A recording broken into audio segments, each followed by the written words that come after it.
সেটি না খুঁজে ওনারা কি বলতে চাচ্ছে হয়তো বিষয়গুলো কি যতটা শেয়ারিং বা নিজেদের ভেতরে একটা আলাপ আলোচনার মধ্যে যাওয়া যায় কিনা? না না, বিএনপি বাংলাদেশের ইতিহাসে সবচেয়ে বেশি ধৈর্যের পরিচয় দিয়েছে, আমি বলবো সহিষ্ণুতার পরিচয় দিয়েছে। 5 তারিখের পর থেকে আপনি দেখেন বাংলাদেশের সর্ববৃহৎ রাজনৈতিক দলে আমরা কত সংযত, আমরা সরকারকে অন্তর্বর্তীকালীন সরকারকে সহযোগিতা করছি, সরকার সংস্কারের উদ্যোগ নিয়েছে সেটাকে সমর্থন করছি, সংস্কারের জন্য প্রয়োজনীয় সময় প্রায় 1.5 বছরের মতো আমরা দিয়েছি। এমন আমরা বলছি যে আমরা ভোটের ভিত্তিতে একটা স্বচ্ছ গ্রহণযোগ্য নির্বাচন চাই।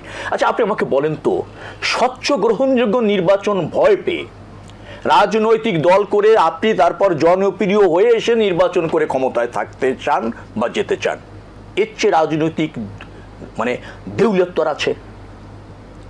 আপনি মানুষের উপর নির্ভর করতে চান না কেন?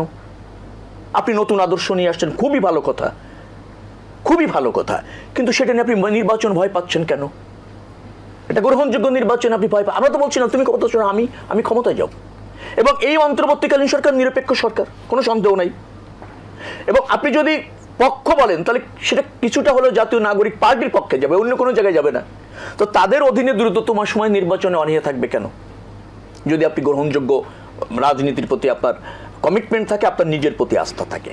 একটি রাজনৈতিক দল বিএনপি দেখেন, সে জনরায় ভিত্তিতে ক্ষমতায় যেতে চায়, খুবই ন্যায্য চাওয়া, খুবই ন্যায্য চাওয়া। তো সংস্কারের প্রয়োজনে সেইসব চাওয়া ঠিক আছে, আমি সেই জায়গায় যাচ্ছি না। আমি বলছি এখানে ষড়যন্ত্রের তথ্য খোঁজা হচ্ছে কেন? না, ষড়যন্ত্রের তথ্য তো একটা মানুষ একটা জাতি, মানুষ বলবো না, জীবন দিয়েছে কিসের জন্য? তার পছন্দের একটা জনপ্রতিনিধির ভিত্তি অথবা পছন্দের একটা সরকার নির্বাচিত করতে চায়। অনির্বাচিতভাবে দীর্ঘদিন ক্ষমতা থাকার জন্য তো মানুষ জীবন দেয়নি, আন্দোলন করেনি, গণঅভ্যুত্থান হয়নি। তো সেই জায়গায় যখন অনীহা থাকে এবং অযৌক্তিক কারণে যখন কোনো কারণ ছাড়া যখন নির্বাচন প্রক্রিয়া প্রলং করার একটা ইচ্ছা থাকে, তো রাজনৈতিক দল হিসেবে সতর্ক থাকা প্রয়োজন। মানুষ যখন ভোটের থেকে বঞ্চিত হতে চায় দীর্ঘদিনও, তখন দায়িত্বের জায়গা থেকে আমাদের সক্রিয় থাকার প্রয়োজন, কথা বলার প্রয়োজন। আমরা সেখানে সক্রিয় থাকছি এবং কথা বলছি। কিন্তু আমি এক বাক্য দিয়ে শেষ করব। বাংলাদেশে জাতীয় নাগরিক পার্টি নামে যে দলটি এসেছে, আমরা তাদের রাজনৈতিকভাবে তারা প্রতিষ্ঠিত হোক, প্রতিযোগিতা করুক, প্রসারিত হোক, গণতন্ত্রের প্রতি শ্রদ্ধাশীল থাকুক, মানুষের দ্বারস্থ হোক, এটা আমরা চাই। তাদেরকে স্বাগত জানাই এবং অবাধ রাজনীতির ভিত্তিতে তারা প্রতিষ্ঠিত হোক এই প্রত্যাশা কামনা করি। জি, আসবো আবার আপনার কাছে। জনাব মোস্তফা কামাল, যে আলোচনা প্রেক্ষিতটা বলিনি, আপনার প্রশ্নের মধ্যে প্রেক্ষিতের কথা ছিল না, ছিল নতুনত্বের মধ্যে আমি কি নতুনত্ব দেখছি, যে কারণে আমি শুধু নতুনত্বের মধ্যেই ছিলাম। প্রেক্ষিতটা কিন্তু একটু বলা দরকার। অবশ্যই। প্রেক্ষিতটা হচ্ছে এই যে বাংলাদেশে আওয়ামী লীগ নামে একটা দল আছে, আর এই দলের প্রধান হচ্ছেন শেখ হাসিনা। তিনি কখনো ক্ষমতা ছাড়বেন না, সেটা কিন্তু মোটামুটি তিনি প্রতিষ্ঠিত করে ফেলেছিলেন। যে আওয়ামী লীগের বিরুদ্ধে আন্দোলন করা মানেই নির্যাতিত হওয়া, নিপীড়িত হওয়া। তো ওই আন্দোলন কিন্তু বিএনপি টানা 15 বছর 7 মাস করেছে, কিন্তু রাজনৈতিকভাবে সফল হতে পারেনি।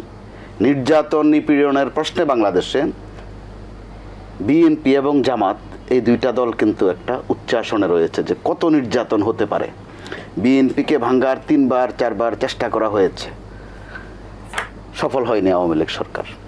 জামাতকে ভাঙ্গার চেষ্টা করা হয়েছে, জামাতের 8-9 জন নেতাকে ফাঁসি দেওয়া হয়েছে, তারাও সহ্য করেছে। কিন্তু আন্দোলনের যে সফল হওয়া যেটা, ওটা তারা হতে পারেনি। এটা তো সত্য, এটা নিয়ে ডিবেটের কিছু নাই। চেষ্টা করেছে, জীবন দিয়েছে, ঝুঁকি নিয়েছে, কিন্তু ছাত্ররা অল্প কিছুদিনের মধ্যে সেটা পেরেছে, তারা পাশ করেছে। অর্থাৎ এগুলো নিয়ে যদি বেশি ডিবেট করা হয় ছাত্রদের দিক থেকে, যেটা আমি 2-1টা তর্ক বিতর্ক এর মধ্যে দেখেছি, ছাত্ররাও যে ভাষায় জবাব দিচ্ছে, জবাবটা শুনতে একটু ভালো লাগে, বিনোদনের মতো লাগে, কিন্তু সম্মানজনক না। একজন ছাত্র নেতা অর্থাৎ সমন্বয়ক বলেছেন, বিএনপি বা জামাতকে উদ্দেশ্য করে বলেছেন যে আমরা যেমন ক্লাসে যে বারবার ফেল করে, পাশ করে না, তাকে এক পর্যায়ে বলা হয় আদু ভাই। এক পর্যায়ে শুধু আর ভাই ডাকে না, তারা চাচা জেঠাও ডাকা শুরু করে ক্লাসে।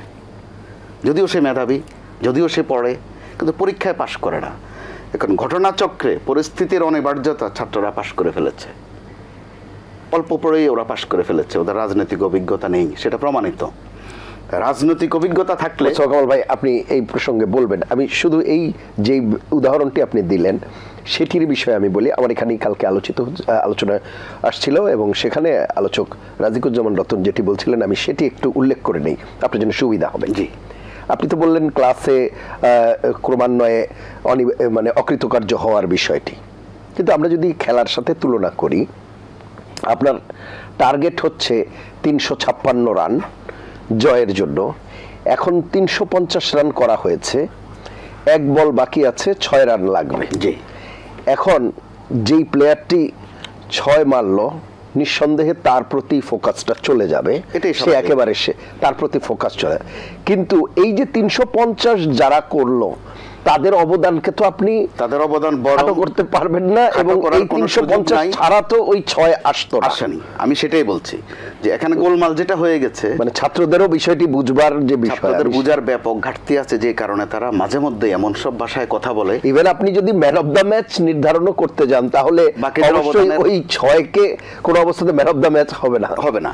তো এই তো গোলমালটা এখানে। আমি সেটাই বলতে চাচ্ছিলাম যে ছাত্ররাও তাদের যাবতীয় অবদান বলতে চায় বা বুঝাতে চায় যে যা করার 34 দিনে তারা সব করে ফেলেছে। বিএনপি, জামাত সহ অন্যান্য দল যে 15 বছর 7 মাস কি নির্যাতিত, কি নিগৃহীত হয়েছে, মাঠটাকে নরম করেছে তাদের খেলার জন্য, তাদের গোল দেওয়ার জন্য, ওইটা স্বীকার করতে চায় না। এটা কিন্তু একটা সর্বনাশ ডেকে আনছে, আমরা খেয়াল করতে পারছি। এই সর্বনাশ ডাকছে আরও কিভাবে? বিএনপির পক্ষ থেকে ছাত্রদেরকে খোঁচা দেওয়া হচ্ছে, ছাত্ররা আবার 1 হাতের জায়গায় 3 হাত পাটকেল মারার মতো আরেকটা খোঁচা দিচ্ছে। এর মধ্য দিয়ে লাভটা কার হচ্ছে আপনি দেখেন। এখানে মনে করিয়ে দেওয়ার বিষয় আছে, এই বিএনপিকে হেন নিম্নমানের ভাষা নেই যা বিগত সরকার না করেছে। বিএনপি নামের একটা অর্থও করেছিল, যে বিএনপি অর্থ হচ্ছে বেসিক্যালি নো পার্টি, এটার নাম হচ্ছে বিএনপি। একজন ওবায়দুল কাদের বা একজন হাসান মাহমুদ প্রত্যেক দিন কিন্তু এগুলো আবৃত্তি করতেন, খিচুনি দিয়ে বলতেন, আস্তিন টেনে বলতেন, এটা ড্রামা করতেন। জিয়াউর রহমান সাহেবকে, প্রেসিডেন্ট জিয়াউর রহমানকে এত নিম্নমাসের ভাষায় কথা বলতেন ওই সময়ের প্রধানমন্ত্রী, যে ওনার নাম হচ্ছে 400 টাকার মেজর। অর্থাৎ মানুষকে তাচ্ছিল্য করতে করতে কোন পর্যায়ে নিয়ে যাওয়া। এতে করে আওয়ামী লীগের সর্বনাশ যা করার আওয়ামী লীগ নিজেও ভালো মতো করেছে। এই মুহূর্তে বিএনপির কিন্তু দায়িত্বটা বেশি, কারণ তারা অভিভাবক, নির্যাতিত দল, নিপীড়িত দল, পরীক্ষিত দল। আমি যেটা বারবার জোর দিয়ে বলতে চাচ্ছি, ছাত্রদেরকে কাছে ডাকা, বুঝানো। আবার এটা তো গোপন থাকেনি, হয়তো শুরুতে 2-4 দিন প্রশ্ন ছিল যে ছাত্রদের নেতা কারা, ওরা এইভাবে সামনে বাসছে কি করে নিরস্ত্রভাবে। একটা পর্যায়ে তো প্রকাশ হয়েছে যে এদের সাথে নিয়মিত লন্ডনে তারেক রহমান সাহেবের যোগাযোগ ছিল, ওনার সাহায্য সহযোগিতা ছিল। ছাত্রদের মধ্যে থেকে কিন্তু এখন ওই পর্বটা অস্বীকার করার একটা প্রবণতা আছে। তো আবার তারেক রহমান সাহেবের কাছ থেকেও তো স্বীকার আছে, তিনি যেই ভাষায় কথা বলছেন বিএনপির অন্য নেতারা কিন্তু ওই ভাষায় কথা বলছেন না। আবার তারেক রহমান সাহেবের অসহায়ত্ব দেখেন, কোনোদিন বাদ যাচ্ছে না কারো না কারো বিরুদ্ধে তিনি কোনো হুমকি ধমকি না দিচ্ছেন, এমনকি অ্যাকশন পর্যন্ত নিচ্ছেন, কিন্তু কুলাতে পারছেন না। বিএনপির নেতারাও বিভিন্ন জায়গায় যে ঘটনাগুলো ঘটাচ্ছে বা তাদের নাম যেভাবে আসছে, এটা কিন্তু তারেক রহমান সাহেবের জন্য সম্ভবত এই যাবৎকালের এক কঠিন সময়। আমরা সাদা মাটা হয়তো চোখে দেখি যে তিনি তো আসলেই পারেন, এসে দলের হাল ধরলেই পারেন, দল তো তোর তাজাই আছে, কিন্তু তিনি আজ থেকে মাস 4 আগেই কিন্তু একটা ওয়ার্নিং দিয়েছিলেন। তখনও দলের নেতারা সেটাকে আমল দেননি। তিনি বলেছিলেন যে সামনে যে নির্বাচনটা আসছে খুশি হওয়ার কারণ নেই, বড় কঠিন নির্বাচন আসছে।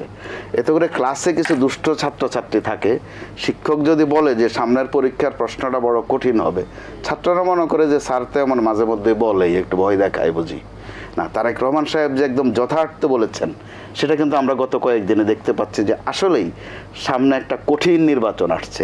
শুধু ছাত্ররা আর বিএনপি এখানে ফ্যাক্টর নয়, আমরা কিন্তু শুধু এই দুটা নিয়ে ব্যস্ত থাকছি, যে ছাত্ররা কি করলো, বিএনপি কি করলো। যেটা আওয়ামী লীগ কিন্তু এই ভুল করেছিল, সারাদিন খালি শিবির খোঁজে, শিবির খুঁজতে গিয়ে কোন দিক দিয়ে যে সমন্বয়ক গজাচ্ছে, শিবিরের মধ্যে ছাত্রলীগ, ছাত্রলীগের মধ্যে শিবির, ওইদিকে কিন্তু নজরে যায়নি আওয়ামী লীগের। কিন্তু তার আগে আপনার কাছে আরেকটি বিষয় ছোট্ট করে জেনে নিই, যে এখন যেটি বলা হচ্ছে যে মানে নির্বাচনের ব্যাপারটি নিয়ে প্রতিবারই যেটি শেখ রবিউল আলমও বলছিল যে একের পর এক প্রতিবন্ধকতা, আপনিও বলছিলেন একটি সময় আসছে যে সংস্কার না নির্বাচন, সংস্কার না নির্বাচন, এখন হয়তো সেই আলোচনাটা একটু কমেছে। এরপরে এই যে জাতীয় গণপরিষদ নির্বাচন, এর আগে ছিল স্থানীয় সংসদ নির্বাচন না জাতীয় নির্বাচন। এখন আবার বলা হচ্ছে যে বিচারের যে প্রক্রিয়া সেই জায়গা হবে নাকি নির্বাচন, এরকম আপনার কাছে কি মনে হয়? একটু যদি এটাও তো আপনি করেন। সত্য যে বিচারের প্রক্রিয়াটা কিন্তু অনেকটা থেমে গেছে, বা আলোচনাটা অন্তত কমে গেছে। যে যারা দিনের পর দিন হত্যা করেছে, গুম করেছে, আয়নাঘরে মেরেছে, রাস্তাঘাটে মেরেছে, আয়নাঘর শুধু উত্তর দিকে কোথাও ছিল তা নয়, পর্যায়ক্রমে বেরিয়ে আসছে যে বিভিন্ন থানায় থানায়ও আয়নাঘর ছিল, পুলিশের বিভিন্ন অফিসগুলোতে আয়নাঘর ছিল যেখানে নির্যাতন করা হয়েছে। শুধু আয়নাঘর তো আদর করে বলা হয় আয়নাঘর, শুনতে বড় ভালোই লাগে যে চারদিকে বোধহয় আয়না, ভিতরে হয়তো একটু আরামায়াস আছে, না, এটা একটা রূপকর্ত। যেটা দেখা গেছে দুই একটা ঘটনা বেরো হয়েছে, নারায়ণগঞ্জ, কুমিল্লা, শরীয়তপুর, নোয়াখালী, বিভিন্ন আওয়ামী লীগের নেতারা নিজস্ব উদ্যোগেও কিন্তু আয়নাঘর বানিয়েছিলেন, অর্থাৎ টর্চার সেল বানিয়েছিলেন। তো এগুলোকে একটা বিচার আওতায় আনার কিন্তু বিষয় আছে। তো আবার এই বিচার করতে গিয়ে নির্বাচন করা যাবে না, বিষয়টা এরকম না। আমাদের দেশে যেরকম অবস্থা অবশ্যই চলমান প্রক্রিয়া, আমলে রাখতে হবে বিচারটাকেও। আর নির্বাচনের প্রশ্নে যেটা, ছাত্ররা যত কথাই বলুক, দিন শেষে সবাই নির্বাচনে চাচ্ছে। আপনি ছাত্রদের আত্মপ্রকাশটা দেখেন কোথায়, সংসদের সামনে, এটাও কিন্তু একটা মেসেজ। তারাও আসলে নির্বাচনের দিকে যাচ্ছে। তার আগ পর্যন্ত যেগুলো আমার অভিজ্ঞতা বলছে এগুলো একেবারেই বার্গেনিং পয়েন্ট, চাপ তৈরি করা। তো ছাত্ররা কিন্তু যদি প্রেশার গ্রুপ হিসাবে থাকে এটাও তো মন্দ না। দিন শেষে সবাই নির্বাচন চায়, অবশ্যই এটা সুন্দর সুস্থ নির্বাচন দরকার। কারণ গত 3টা নির্বাচনের নামে এক ধরনের তামাশা, প্রহসন, আমি ডামি স্বামী, দিনের ভোট রাতে, আবার বিনা ভোটে এমপি। 153 আসনে যেই দেশে নির্বাচনে লাগে না, সংসদ গঠন হয়ে যায়, মাত্র ওইটার কিন্তু একটু ট্রায়াল শুরু হয়েছে, সম্ভবত মাত্র 2018 ধরা হয়েছে। কারণ ওই রাতের ভোট বা আমি স্বামীর ভোট সব শেখ হাসিনা করেছেন।